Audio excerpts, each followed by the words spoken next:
Shalom jemaat Tuhan yang saya kasihi, dalam episode kali ini kita mau belajar satu topik firman Tuhan yang saya beri judul adalah konsekuensi. Konsekuensi. Kolose pasal 3 ayat 25, surat dari Rasul Paulus kepada jemaat di Kolose, barang siapa berbuat kesalahan, ia akan menanggung kesalahannya itu, karena Tuhan tidak memandang orang.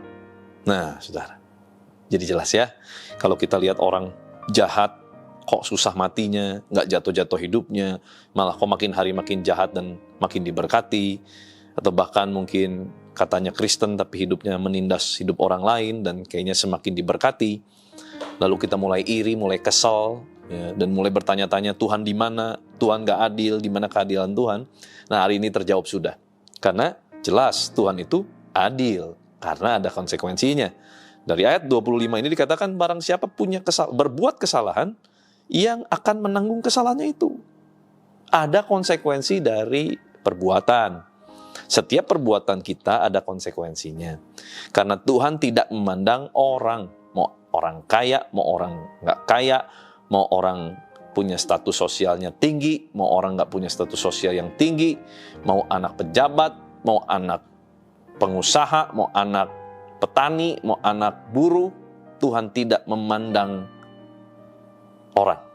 Nah, artinya setiap perbuatan kita pasti ada konsekuensinya. So, be careful. So, be careful.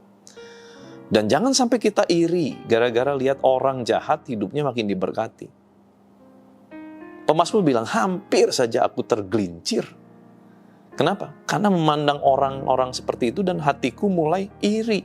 Hatiku mulai melihat bahwa, oh kok enak ya, orang jahat hidupnya tetap diberkati. Hati-hati. Waktu kita sudah mulai berpikir demikian, kita sudah mulai tergelincir, saudara. Nah, saudara yang saya kasihi, jangan ragukan keadilan Tuhan. Sekalipun kita nggak melihatnya, tapi keadilan Tuhan itu ada. Dan keadilan Tuhan berlaku umum kepada semua orang, tanpa terkecuali. Tuhan ampuni nggak saat seseorang bertobat? Oh, Tuhan ampuni. Tapi konsekuensi dosa jalan. Contoh, seorang mencuri. Waktu dia kedapatan mencuri, dia minta ampun sama Tuhan, Tuhan ampuni. Diampuni nggak? Diampuni. Tetapi ada konsekuensi nggak? Ada. Minimal satu, dikatakan dia adalah seorang pencuri. Jadi punya predikat pencuri.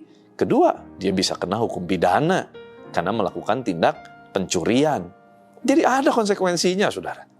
Mau dia bilang, saya tapi udah minta ampun loh sama Tuhan. Ya betul, Tuhan udah ampuni. Tapi konsekuensi itu tetap jalan. Entah itu konsekuensinya berdasarkan hukum, entah itu konsekuensinya adalah sosial, dari orang-orang sekitar, bisa, saudara.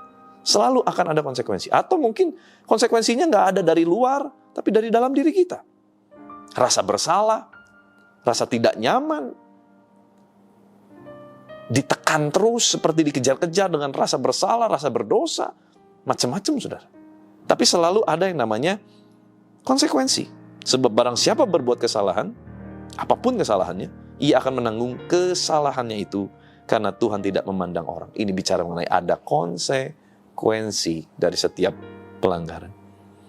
Nah, saudara, kita nggak usah khawatir soal kejahatan orang lain. Semuanya ada konsekuensinya. Berhentilah memikirkan terus kesalahan orang lain. Kapan ya dia dihukum? Kapan ya dia mendapat balasannya? Terus kalau sampai udah dibalas apa? Terus kita bersuka cita, puji Tuhan, akhirnya orang ini jatuh. Hati-hati, saudara. Ayat firman Tuhan bilang begini, kalau engkau bersuka cita atas kejatuhan orang lain, mungkin murka Tuhan akan berpaling dari orang itu kepadamu. Celaka, saudara. Jangan, udah. Itu urusan dia sama Tuhan. Urusan kita lakukan yang benar aja di hadapan Tuhan. Masih banyak kok hal yang kita harus kerjakan. Ngapain kita harus pusingin orang lain sih? Orang mau terus berbuat jahat, ya sudah, itu keputusannya. Kalau kita sudah nasihati, kita punya kesempatan untuk menegur, kita punya kesempatan untuk menasehati, puji Tuhan. Tapi kalau tetap orangnya bebal, orang yang tetap berjalan seperti itu, arogan, dinasehati nggak mau, bahkan bisa-bisa kita yang nasehatin, kita yang dimarahin, kita yang disalahin, kita yang dicari-cari kesalahannya, kita yang dihabisin. Udahlah, malas kita nggak nasehatin yang gitu ya, saudara, ya udahlah gitu kan. Tapi pasti ada ganjarannya, ada konsekuensinya. Saudara tidak perlu khawatir. Nggak perlu pusing soal apa yang akan Tuhan lakukan sama orang lain. Pikirin gimana kita melakukan kehendak Tuhan yang berkenan di hadapan Tuhan. Lupakanlah soal menuntut keadilan pada Tuhan. Tuhan kok nggak adil? Udahlah, itu bukan hak kita. Keadilan punya Tuhan. Penghakiman milik Tuhan. Mulailah berjalan maju dalam rencana Tuhan. Pikirkanlah perkara yang di atas, pikirkanlah masa depan setiap kita. Saudara, memikirkan orang jahat kapan jatuh tidak membawa kita cepat masuk surga, saudara. Justru akan membuat hati kita kotor dan membuat kita bisa-bisa nggak masuk surga cuman gara-gara hati kotor. Jangan sampai, saudara. Jangan sampai kita tergelincir karena sesuatu yang tidak patut untuk kita pikirkan. Yuk kita berdoa. Tuhan, ampuni kami ya, kalau kami banyak melakukan kesalahan dengan cara kami menyimpan kesalahan orang, menunggu kejatuhan mereka, menuntut keadilan dari Tuhan, tidak pada porsi yang tepat. Tuhan, ampuni kami. Kami percaya Tuhan adalah Tuhan yang adil, dan kami mempercayakan seluruh keadilan kehidupan kami hanya kepada Tuhan.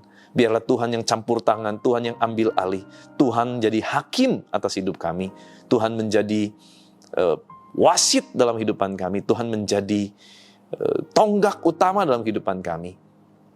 Biarlah hati kami hanya terpaut kepada Tuhan, rencana Tuhan, hal yang berkenan, yang sempurna, yang di atas, yang sedap didengar, yang manis. Biarlah itu semua yang kami pikirkan. Tuhan, biar Kau yang pimpin umat-Mu. Bersihkan setiap hati kami, Tuhan, dari setiap kekotoran, iri, dengki, kesal sama orang yang berbuat jahat pada kami. Tuhan, bereskan, Tuhan, putihkan, Tuhan, sucikan. Kami mau beres-beres semua di hadapan Tuhan. Kami nggak mau punya hati yang kesel, kecewa. Kami nggak mau, Tuhan. Kami mau serahkan sama Tuhan. Kami mau melepaskan semuanya sama Tuhan. Sebab Tuhanlah yang tahu, Tuhanlah yang adil, dan kami percaya pada keadilan Tuhan. Terima kasih Bapak. Berkati seluruh umat-Mu hari ini. Apapun yang mereka kerjakan, Engkau buat mereka berhasil. Tuhan yang lindungi dimanapun berada. Kesehatan yang sempurna Tuhan berikan. Di dalam nama Tuhan Yesus Kristus, kuasa kehidupan, kuasa kebangkitan Kristus mengalir atas hidup kami. Di dalam nama Tuhan Yesus Kristus, haleluya, sama-sama kita katakan, amin. Tuhan Yesus memberkati.